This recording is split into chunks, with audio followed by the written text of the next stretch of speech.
Supreme court میں 26ویں آئینی ترمیم کے لیے کیا ایک کیس چل رہا ہے۔ کچھ ایسے ریمارکس ہوتے ہیں جو اگر بندہ دے تو وہ توہین عدالت کے زمرے میں آ جاتا ہے، تو اس لیے ہم وہ الفاظ تو استعمال نہیں کرنا چاہتے، نہ کر سکتے ہیں، لیکن آئینی بینچ کے رکن جسٹس جمال مندوخیل نے 26ویں ترمیم کو اپنے ہی سوال سے متنازع کر دیا۔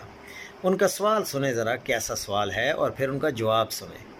جسٹس جمال مندوخیل نے اپنی جانب سے ایک اور زاویے سے سوال کیا کہ اگر کسی آئینی ترمیم سے پوری سپریم کورٹ کے اختیارات لے لیے جائیں تو پھر مقدمہ کون سنے گا؟ اگر پوری سپریم کورٹ بے اختیار کر دی جائے تو سپریم کورٹ ہی سنے گی نہ مقدمہ؟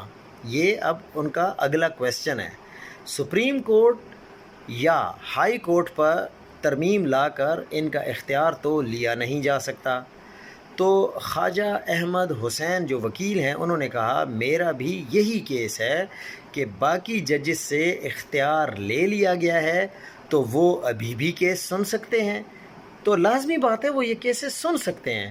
تو آپ یہ کیسے کہہ رہے ہیں کہ اگر سپریم کورٹ کو ہی ختم کر دیا جائے کسی امینڈمنٹ کے ذریعے تو پھر کیا وہ کیسز نہیں سن سکیں گے؟